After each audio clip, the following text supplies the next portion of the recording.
देश में 18वीं लोकसभा के गठन के साथ ही चुने गए सांसदों को शपथ दिलाई गई।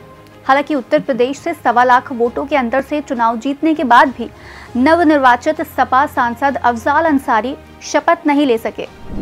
इतना ही नहीं, वे स्पीकर के चुनाव में वोटिंग भी नहीं कर पाए। लेकिन क्या आप जानते हैं कि संसद में मौजूद रहने के बावजूद अफजाल अंसारी को शपथ क्यों नहीं दिलाई गई? उनके खिलाफ इस तरह की कार्रवाई क्यों की गई है? आज कार्यक्रम में इस पूरे मामले को समझने की कोशिश करेंगे। अफजाल अंसारी ने सपा के टिकट पर गाजीपुर लोकसभा सीट से जीत दर्ज की है।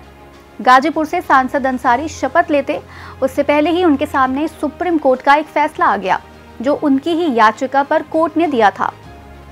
दरअसल लोकसभा सचिवालय ने एक आदेश पारित किया, जिसके मुताबिक 14 दिसंबर 2023 को सुप्रीम कोर्ट ने अफजाल अंसारी की अपील पर एक आदेश पारित किया था।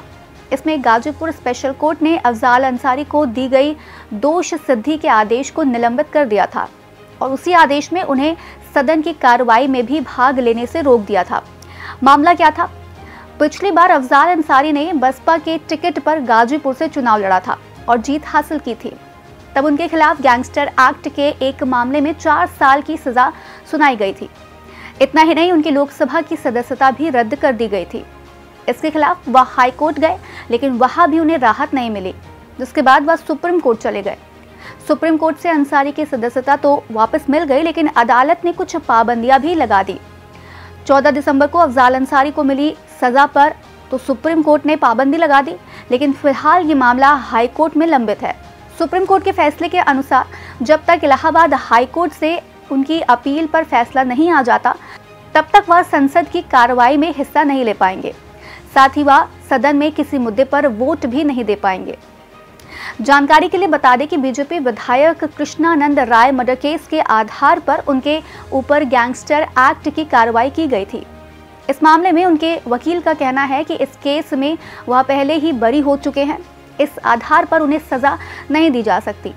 वहीं बीजेपी विधायक कृष्णानंद राय के परिवार की वकील सुदृष्टि सिंह इस मामले में अफजाल अंसारी की सजा बढ़ाने की मांग कर रही हैं। उनका कहना है कि इस मुकदमे में अभियुक्त मुख्तार अंसारी को कोर्ट ने 10 साल की सजा सुनाई थी, इसलिए अफजाल अंसारी की भी सजा बढ़नी चाहिए।